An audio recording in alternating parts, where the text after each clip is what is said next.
जय हिंद दोस्तों, मैं रोहित सर स्टडी अड्डा 101 में आपका बहुत बहुत स्वागत करता हूं। दोस्तों, आज जैसा कि आपने थंबनेल में देखा होगा कि किस टॉपिक के ऊपर वीडियो है। दोस्तों, आज जो टॉपिक रहेगा हमारा वो रहेगा जीडीपी, एनडीपी, जीएनपी और एनएनपी। ये दोस्तों राष्ट्रीय आय से संबंधित कुछ अवधारणा हैं, इन्हें आपको समझना पड़ेगा। इसके बाद हम जानेंगे राष्ट्रीय आय क्या होती है। सबसे पहले ये छोटे छोटे टर्म्स आपके एग्ज़ाम में आ जाते हैं और प्रॉब्लम क्रिएट करते हैं। बहुत से स्टूडेंट इनमें कंफ्यूज हो जाते हैं कि जीडीपी क्या होता है, एनडीपी क्या होता है, जीएनपी क्या होता है और एनएनपी क्या होता है। तो बहुत सारे डाउट भी थे बच्चों के। कई सारे छात्र ऑफलाइन में बोलते हैं कि सर इनको समझना बहुत मुश्किल है। तो मैं आपको बस 5 मिनट में इस टॉपिक को समझाऊंगा। क्या होता है जीडीपी, एनडीपी, आइए हम जानते हैं। हम बात करें सबसे पहले जीडीपी की। तो जीडीपी क्या होता है दोस्तों कि मान लो कि कोई भी देश है, भारत हो या कोई भी देश हो, तो जीडीपी निकालने से पहले सबसे पहले हम इसका जानेंगे कि फॉर्मूला क्या होता है और इसका फुल फॉर्म क्या होता है और हिंदी में इसका मतलब क्या होता है। जीडीपी का मतलब दोस्तों इंग्लिश में होता है ग्रॉस डोमेस्टिक प्रोडक्ट, यानी कि सकल घरेलू उत्पाद। अब इसमें 2 शब्द दिख रहे होंगे कि आपको, सकल घरेलू उत्पाद। तो यहाँ पर जो घरेलू शब्द है उससे तात्पर्य है किसी देश की एक राजनीतिक सीमा और किसी देश की आर्थिक सीमा से है। और सकल का मतलब क्या है? पूरा। उत्पाद मतलब कि जो भी उत्पादित किया जा रहा है, अर्थात एक वित्तीय वर्ष में। वित्तीय वर्ष से तात्पर्य क्या है कि कोई भी देश की अर्थव्यवस्था हो, अगर हम भारत की अर्थव्यवस्था के पॉइंट ऑफ व्यू से देखें तो भारत का जो वित्तीय वर्ष है वो है हमारा 1 अप्रैल से 31 मार्च। एक वित्तीय वर्ष में किसी देश की घरेलू या राजनीतिक या फिर कहें आर्थिक सीमाओं के अंदर जो भी अंतिम वस्तु एवं सेवा का जो मौद्रिक मूल्य है वो हमारा क्या कहलाता है? जीडीपी कहलाता है। यहाँ पर आपने देखा होगा कि अंतिम वस्तु क्या होती है। सर, अंतिम वस्तु से मतलब ये है कि जिसे उपयोग के लिए काम में लाया जा सकता है, जिसके मूल्य में संवर्धन नहीं किया जा सकता। अर्थात एक बार अगर मान लो कि मैंने ये पेन बनाई, इस पेन को बनाने में मुझे सर एक इंक की आवश्यकता लगी, प्लास्टिक की आवश्यकता लगी और एक ढक्कन की आवश्यकता लगी। तो इन तीनों से मिलकर ये पेन बनी है। तो पेन उपयोग के लिए बन चुकी है, तो ये हो गई हमारी अंतिम वस्तु। तो ये अंतिम वस्तु का मतलब क्या होता है? जो बन के तैयार हो चुकी है, जो उपभोक्ता द्वारा डायरेक्ट ही यूज़ हो सकती है, तो वो क्या कहलाती है? हमारी अंतिम वस्तु। क्लियर दोस्तों? अब किसी देश के अंदर की हम बात कर रहे हैं। अब मौद्रिक मूल्य में इसकी गणना करते हैं। तो मौद्रिक मूल्य से मतलब क्या रहता है? अगर मान लो कोई वस्तु है, अगर दूध है तो वो लीटर में, और अगर अनाज है तो वो किलो में। तो इन किलो में, लीटर से बचाव के लिए हम जो भी राष्ट्रीय आय की गणना करते हैं या जीडीपी की गणना करते हैं वो हमेशा मौद्रिक मूल्य पर करते हैं। अब घरेलू सीमा में क्या होता है कि भारत के बाहर का व्यक्ति अगर भारत में व्यापार कर रहा है या भारत का व्यक्ति भारत में व्यापार कर रहा है, तो इन दोनों व्यक्तियों ने मिलकर भारत के अंदर कितना पैसा कमाया, और भारत की कोई कंपनी बाहर सेवा दे रही है। जैसे कि आपने देखा होगा कि जो एयर इंडिया है वो अमेरिका में जाकर सेवा देती है, तो वहाँ से जो पैसा आ रहा है तो भारत का निवासी है। भारत का निवासी जो क्या कर रहा है, भारत में बाहर से बाहर सेवा दे रहा है, लेकिन पैसा भारत में आ रहा है। इसके अलावा जो भारतीय मछुआरे हैं जो भारत अंतर्राष्ट्रीय सीमा में जाकर क्या करते हैं, मछली कहीं ना कहीं पकड़ते हैं, तो वो कारोबार भारतीय लोगों के द्वारा हो रहा है, तो भारत की सीमा के अंदर रह रहे हैं। तो किसी देश की सीमा के अंदर, चाहे वो भारतीय हो चाहे वो विदेशी हो, उन दोनों के द्वारा जो भी सेवा और जो भी वस्तु उत्पादित की जा रही है, तो उनका अंतिम मौद्रिक मूल्य दोस्तों क्या कहलाता है? जीडीपी कहलाता है। क्लियर है दोस्तों? तो जीडीपी में कुछ नहीं है। एक देश की हम सीमा की बात कर रहे हैं, भौगोलिक या राजनीतिक सीमा के अंदर बात कर रहे हैं। यहाँ कोई चाहे वो विदेशी काम कर रहा हो, चाहे वो भले ही इस देश का निवासी काम कर रहा हो, तो उनके द्वारा, दोनों के द्वारा जो भी पैसा कमाया जा रहा है वो हमारा क्या कहलाता है? जीडीपी कहलाता है। तो अब जीडीपी के बाद दूसरा टॉपिक जो है हमारा क्या है? एनडीपी। एनडीपी क्या होता है दोस्तों? एनडीपी होता है निवल घरेलू उत्पाद, अर्थात शुद्ध घरेलू उत्पाद। इसे हम इंग्लिश में कहते हैं नेट डोमेस्टिक प्रोडक्ट। कुछ नहीं है कि जब भी हम जीडीपी में से अगर मूल्य राशि को घटा दें तो बची हुई राशि या फिर बचा हुआ उत्पाद जो भी कैलकुलेट करते हैं उसको हम कहते हैं एनडीपी। सर, ये मूल्य राशि क्या होता है? आप अगर कोई सी वस्तु का उत्पादन कर रहे हैं तो उस दौरान क्या होता है कि जो भी मशीनें लगी हैं, जो भी संयंत्र लगे हैं, उनमें टूट फूट होती है या घिसावट आती है मशीनों में, तो उन पे भी कुछ ना कुछ खर्च व्यय किया जाता है। तो जो व्यय किया जाता है या उनकी मशीन में जो आई, जो कीमत में गिरावट आई, उसी को हम क्या कहते हैं, मूल्यह्रास कहते हैं। ये हमारा क्या था, जीडीपी और एनडीपी। अब बात आती है हमारी किस पर, हमारी बात आती है दोस्तों जीएनपी पर। अब जीएनपी क्या होता है, इसको कहते हैं हम इंग्लिश में ग्रॉस नेशनल प्रोडक्ट, अर्थात सकल राष्ट्रीय उत्पाद। क्लियर है? ये क्या होता है, किसी देश की भौगोलिक सीमा के अंदर जब हम व्यापार करते हैं तो इसमें हम खास तौर से भारतीय व्यक्तियों की आय का या वस्तुओं की गणना करेंगे। अर्थात किसी देश के निवासी द्वारा उत्पादित माल अगर हो रहा है उसकी गणना करेंगे, या भारत को कोई व्यक्ति विदेश में जाकर पैसा कमा रहा है, या विदेश का व्यक्ति भारत से जाकर पैसा कमा रहा है, तो हम विदेशियों की आय को क्या करेंगे, माइनस करेंगे। मान लो कि कोई व्यक्ति है जो भारत में आके क्या कर रहा है, व्यवसाय कर रहा है, कि सपोज़ मैंने बोल दिया एग्जांपल कि कोई माइकल नाम का व्यक्ति है जो भारत में आके क्या कर रहा है, व्यापार कर रहा है, और यहाँ भारत में व्यापार कर रहा है तो भारत से बहुत सारा पैसा कमा रहा है वो। या कोई फिल्म इंडस्ट्रीज़ में कोई भी व्यक्ति जो विदेशी हो और भारत में आके क्या कर रहा है, यहाँ काम कर रहा है। हमने क्या करा, देश की जीडीपी निकाल ली। अब जीडीपी में से हम क्या करेंगे, भारतीयों और विदेशियों की जो आय का अंतर है। मान लो कि कोई व्यक्ति है जो भारत से बाहर काम कर रहा है, मान लो कि कोई व्यक्ति है जो भारत से काम कर रहा है, कि मान लो उस व्यक्ति का नाम क्या है, राम। राम कहाँ पर काम कर रहा है, भारत से बाहर। और रोमिन जो है वो कहाँ पर काम कर रहा है, भारत में काम कर रहा है। तो राम ने मान लो अमेरिका में काम करा, वहाँ से 5,000 रुपये कमाए, और रॉबिन ने भारत से कितने रुपए कमाए, 3,000 रुपये कमाए।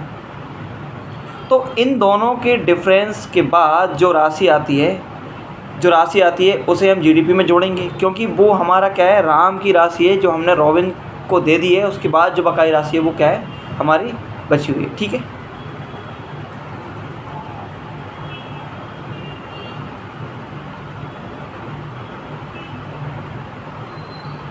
तो इस राशि को हम क्या कहेंगे, जीएनपी कहेंगे। कैसा कि मान लो भारत के अंदर भारतीयों द्वारा जो भी माल उत्पादित किया जा रहा है वो, और भारतीयों द्वारा विदेश से प्राप्त अर्जित आय, भारतीयों, इसे हम किससे डिनोट करते हैं दोस्तों, एक्स से डिनोट करते हैं। जो भी भारतीय व्यक्ति रहते हैं, अगर मान लो कि उन्होंने अपनी आय कमाई, ठीक है दोस्तों, मान लो कि कोई व्यक्ति है भारत का। अब मैं एक उदाहरण से आपको समझाता हूँ, कैमरा तो आपको देख नहीं पाएगा, लेकिन फिर भी आप लोग कोशिश करें कि मान लो कोई भारत का व्यक्ति है जिसकी अर्जित आय को मैंने क्या माना, अगर भारत से वो बाहर क्या करा रहा है, आय कमा रहा है। भारत से बाहर अगर कोई व्यक्ति क्या करा रहा है, कोई व्यक्ति आय कमा रहा है, तो उसको मैंने कहा एक्स।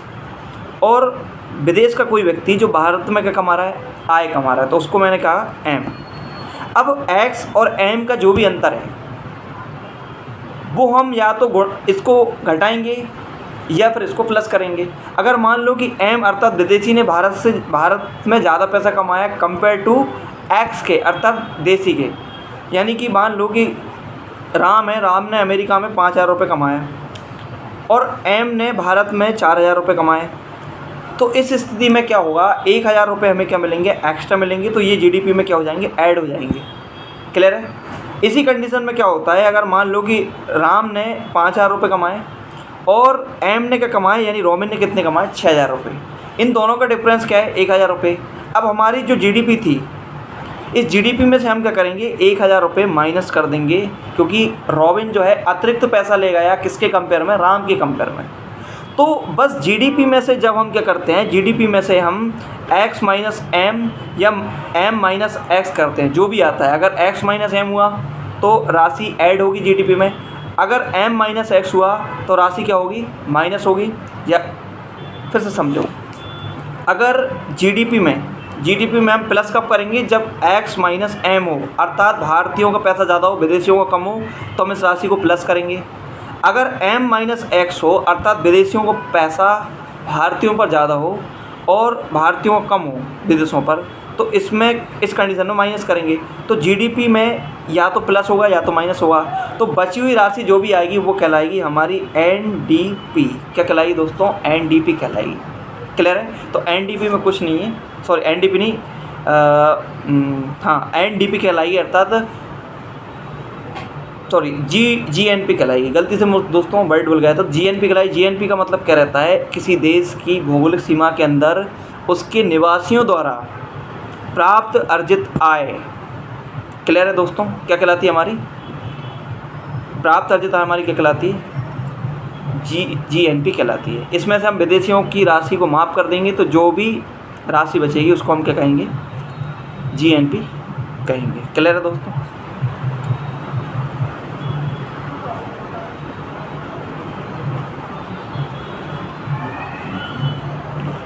अब इसके बाद क्या आता है हमारा? NNP आता है। NNP में कुछ भी नहीं करना, जो GNP है अर्थात सकल राष्ट्रीय उत्पाद है, उसमें से अगर हम मूल राशि को माइनस कर देंगे तो क्या बचेगा? NNP बचेगा, मतलब कि शुद्ध राष्ट्रीय आय बचेगी। इसी शुद्ध राष्ट्रीय आय को दोस्तों हम कहते हैं राष्ट्रीय आय। शुद्ध राष्ट्रीय उत्पाद जो बचता है, शुद्ध राष्ट्रीय उत्पाद जो बचता है उसी को हम कहते हैं राष्ट्रीय आय।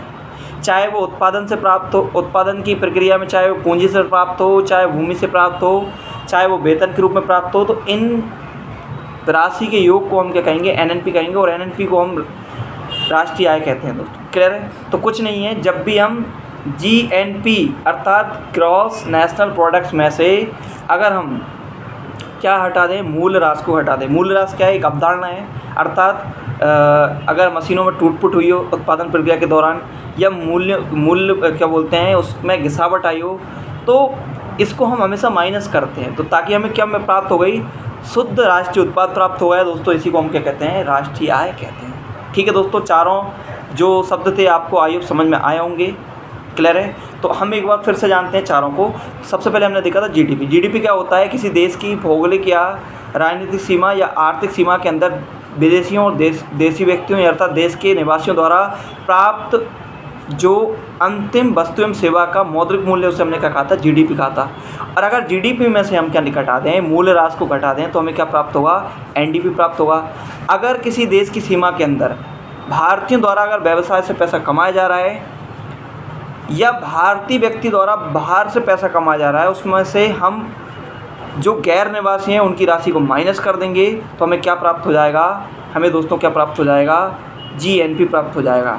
और इसी GNP में से अगर हम मूल राशि को घटा दें तो हमें क्या प्राप्त हो जाएगा? NNP प्राप्त हो जाएगा। और NNP क्या होती है? राष्ट्रीय आय होती है। क्लियर है? क्या होती है दोस्तों? राष्ट्रीय आय होती है। राष्ट्रीय आय की गणना दोस्तों भारत में की जाती है हमारी स्थिर कीमत पर। स्थिर कीमत क्या होती है? एक बार इसे जान लेते हैं। स्थिर कीमत हमने 2011 और 12 को एक आधार वर्ष मान लिया है।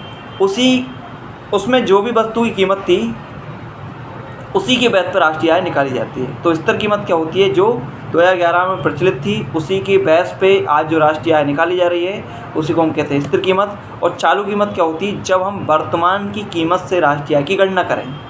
जब हम वर्तमान की कीमत से राष्ट्रीय आय की गणना करते हैं तो ये होती है सांकेतिक GDP। अगर हम सांकेतिक GDP अर्थात नॉमिनल GDP, अगर हम 2011 या 12 जो बेस ईयर था, आधार वर्ष था, उसको मान के अगर राष्ट्रीय आय की गणना करें तो ये होती है हमारी वास्तविक GDP। तो वास्तविक GDP दोस्तों बेहतर होती है क्योंकि वो स्थिर कीमत पर ज्ञात होती है। और वास्तविक GDP हमेशा देश की अर्थव्यवस्था की सही तस्वीर बताती है। वो बताती है कि उत्पादन ज़्यादा हुआ है, इस कारण से हमारी GDP बढ़ी है। जब हम सांकेतिक GDP की गणना करते हैं, किस पे करते हैं? चालू कीमत पर, तो हमें राष्ट्रीय आय यानी GDP तो बढ़ती दिखाई देती है, लेकिन GDP रियल में नहीं बढ़ती, वो केवल महंगाई दिखाई देती है। उत्पादन प्रक्रिया में उत्पादन में वृद्धि नहीं होती है बल्कि महंगाई में वृद्धि होती है। इस कारण से GDP बड़ी दिखाई देती है।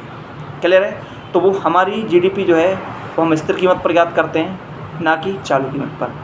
ठीक है दोस्तों। और एक और चीज़ मैं बता देता हूँ, बाज़ार मूल्य और साधन लागत मूल्य क्या होता है। साधन लागत मूल्य जब होता है जब हम किसी भी वस्तु को तैयार करते हैं, उसमें जो भी खर्च हुआ उसको हम कहते हैं साधन लागत, जिसमें से कर्मचारी और भूमि, पूंजी, श्रम, साथ संगठन जिसको जितना पैसा देना था, साथ ही ने अंत में लाभ कमा लिया, वो भी ऐड रहता है। अगर इसी में से हम क्या कर दें? अप्रत्यक्ष कर को क्या कर दें? जोड़ दें। साधन लागत में अप्रत्यक्ष कर को जोड़ दें और सरकार द्वारा जो भी सब्सिडी दी जाती है उसको माइनस कर दें, तो प्राप्त मूल्य को हम कहते हैं बाज़ार मूल्य। और बाज़ार मूल्य पर ही दोस्तों क्या करते हैं? राष्ट्रीय आय की गणना करते हैं। ठीक है दोस्तों, आई होप आपको ये वीडियो पसंद आया होगा और आपके कॉन्सेप्ट अच्छे से बिल्डअप हुए होंगे। आपको अगर वीडियो का अगर फ़ायदा मिला हो और पिछली जो भी वीडियो का फ़ायदा मिला हो तो आप मुझे ज़रूर मैसेज करके या कमेंट करके ज़रूर बताएं, ताकि मैं ऐसी वीडियो लाने के लिए प्रेरित हो सकूँ। जय हिंद, जय भारत।